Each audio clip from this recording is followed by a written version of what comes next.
Hey guys, Sahsimon here, and thanks for checking out my channel and today's new video. Today I am talking about Friday the 13th the game and a new episode of Essential Tips. This series is aimed at focusing on tips for all players so they can better understand the game and how to play it while learning some new skills that will help them live longer and escape as counselors, or help them slaughter everyone in camp so they can get the real Jason experience. If you guys have any suggestions or ideas for this video series, and I'm sure you do as we all have our own little tips and tricks that we do to survive, please leave a comment about it and I will try to incorporate it into one of my next videos. To those players that have been around, you might know most of this stuff already or already have your own style down. If you can though, please check out the video and give your opinion on the ideas to better help the community. If you guys enjoy the video, do the button thing, subscribe, and leave a comment letting me know what you think.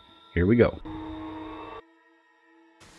Calling the cops and escaping on foot is one of the ways to survive the night and can be a challenge at times depending on how good of a Jason you are facing. The good thing about this escape method is you know how much time there is before the cops show up. The best thing to do at this time is to find a weapon in case Jason happens upon you or vice versa.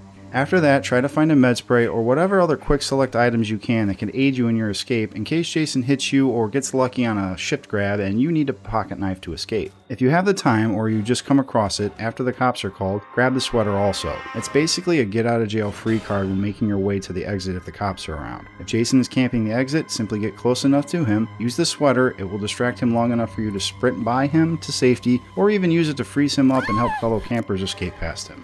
Once you have those items, or none of them if you're a total badass, you have a few choices. The cops will show up at one end or the other on the main road. Depending on the time you have left, you can do a few things. My first recommendation, try to stay away from either one of the exits until it gets closer to when the cops show up. My reason for this being is that most everyone will start to make their way toward the main road exits once the cops are called and try to camp out in the houses along the road, running in and out of them juking Jason. In this circumstance, it's better for you to stay away from the area because there is no point drawing attention to yourself and risk getting killed for a cat and mouse game when you have to wait 3 more minutes for the cops to show up anyway. It's better to stay far away from this area and only start to make your way to the exit once you are within a minute of the cops showing up. This way you can spend that time looting houses and having Jason worry about all the other players that are there while you get free roam of the map. Another option for you is to try and repair the boat or car. Jason might be so caught up with the cops coming he might not think anyone will try to escape in the car or boat. This trick is also useful once the cops have already shown up. If you know Jason is guarding the exit and players are making their way there, you can check this by looking at your map and watching the white circles.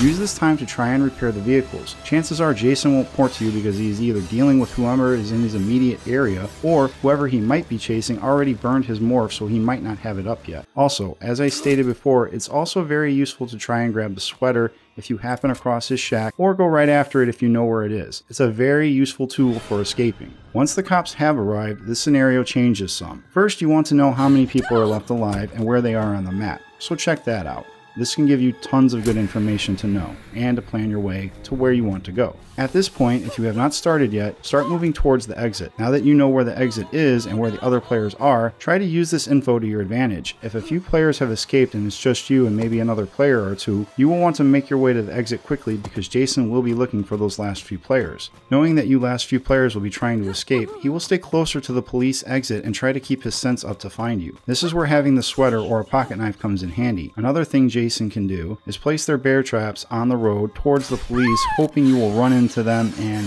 he'll just catch you and get lucky. Keep an eye on the open road for these to avoid them. It's not hard to see as they're a giant metal bear trap laying on concrete, but some people still do run into them blindly.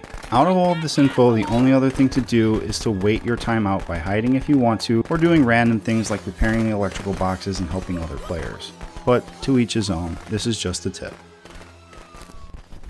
Another route of escape are the cars, though driving them is more of an issue at times than fixing them. Finding the parts and putting them together is self-explanatory. What is not explanatory is how to drive the car and where exactly you can drive it. For instance, did you know that you can drive the car through the woods and the small trails and even in between some of the trees? You can even drive through the small streams. However, certain items like stop signs or the wooden posts for the rails will stop the car in its tracks, forcing you to restart the engine in order to drive it again. The huge boulders will also stop the car in its tracks, however other large-sized rocks will not at times. I'm not sure what does and does not constitute an item to stop the vehicle, but at this point I would say the larger an item is, the more likely it is to stop the vehicle. I bring this up because most of the time people don't know how to drive the car to avoid Jason, or areas they can drive onto to avoid crashing and getting pulled out of the car. These skills are just as important to learn as what the items you find in the drawers do. Now I can't tell you where to drive because honestly, I don't know every little area. What I do know is that it is better to take the risk of trying to drive off-road and making it through by the skin of your teeth than crashing into a walking giant that is able to stop cars by having them hit him. Practice makes perfect, plus it's a good way to annoy Jason. Once you get good at it, driving around camp and picking up stragglers becomes kind of a fun little game in and of itself. Just keep practicing with what you can and can't do in the car when you get the chance. In another video, I talked about what your first job needs to be as Jason in trapping the fuse house. This tip is to help you deal with that tip. When a match starts, everyone is spawned randomly and usually someone is spawned in the fuse box house. You won't know it for sure until you search the house, but if you feel like you might be in that house, it's best to run through it fast to find out for sure. One of two ways to find this out. First, if you see the phone on the wall to call the cops is somewhere in that house, or if you run to the back of the building, normally where the bathroom would be, and you can see the outline for the fuse box show up. If you find either of these things, your best bet is to hide in a closet or under a bed as soon as possible. This is because any smart Jason player will be stopping there first and laying traps down at the box to prevent players from calling the cops. By hiding, you will not show up in the house if Jason uses his sense ability, turning the house red, and you also won't make any sound because you are hiding and he is outside. This gives you an advantage because you will be able to hear Jason place his traps, letting you know how many he put down. The main thing is you don't want Jason to know you are in that house, because if this happens, chances are he is going to come after you, assuming you are going to be trying to fix the fuse box, and that is something he doesn't want because it can end the match very fast. If he doesn't see you, then he will probably just place his traps and then morph away. Just slip out of your hiding spot and go back to doing your thing. If you have a pocket knife, it's a good idea to check out how many traps he placed at the box and disarm one or two of them if you can. Or, if you have a radio, try to relay that information to somebody else, also letting them know which house is the fuse house and how many pocket knives to bring, or med spray so you can disarm the traps and call the cops. This seems silly and almost like something that you shouldn't even consider, but yeah, you need to consider it. Please do not lock the one-hit doors that are usually on the main house's exterior and other places like the mechanic house and the bathhouse. The reason for this being is that these doors are one-hit and they fall apart like paper mache anyway. When you lock these doors, you force fellow campers to go through the windows if Jason is pursuing them, which pretty much ends up getting them killed. When this happens, a counselor has no other route but a window to go through. It slows them down and gives Jason an advantage because he can just cut right through the door and can get to you right as you land on your feet going through the window. You could jump through the window, but then you risk taking damage, and again, by the time you stand up to run, Jason will already be on you. So, in this situation, it's better to leave these doors unlocked and open to allow free passage for everyone. If you want to shut the door to slow Jason down if he is on your 6, that's fine, but do not do it to a point where you just need to lock the door to screw other people just because you're being a dick. After you've been playing the game for a while, there are certain things you will learn that are always truths to the game. Certain things you always know will be there, or there if you are at least the first one to get to it. At this point, you know Jason will almost always stop at the fuse box house first to trap it, and after that, maybe one of the cars or the boat. All good players normally do this.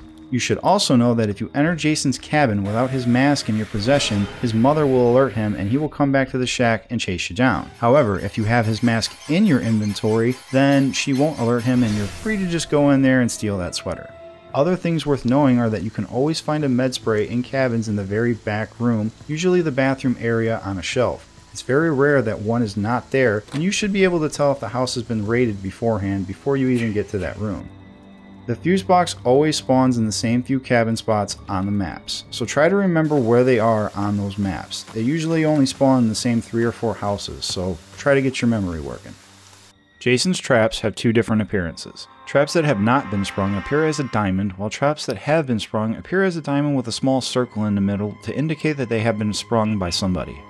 Another trap tip is, you can hear when your traps have been sprung if someone has stepped into them. However, you cannot hear them if someone disarms them with a pocket knife. That's why it's good to know the difference in the appearance of your traps. This way you can tell if somebody is at the fuse box disarming your traps with pocket knives, not alerting you, until of course, they call the cops and then you're like, why didn't my traps go off? Meh. These are just some of the simpler things players should understand and know when playing the game, because this simple information can be something that keeps you alive or helps you kill somebody that's causing you an annoyance. Well guys, that is all I have for you on this one. I hope this video has been helpful to those new players just buying the game and to the veteran players that have been playing for the last few months. Again, the idea of this is to help players gain new skills to be able to better play the game and to understand how to get better at the game. It takes time to get good at some of these things, so keep practicing and coming back for more tips. Thanks again for watching, and I'll see y'all next time.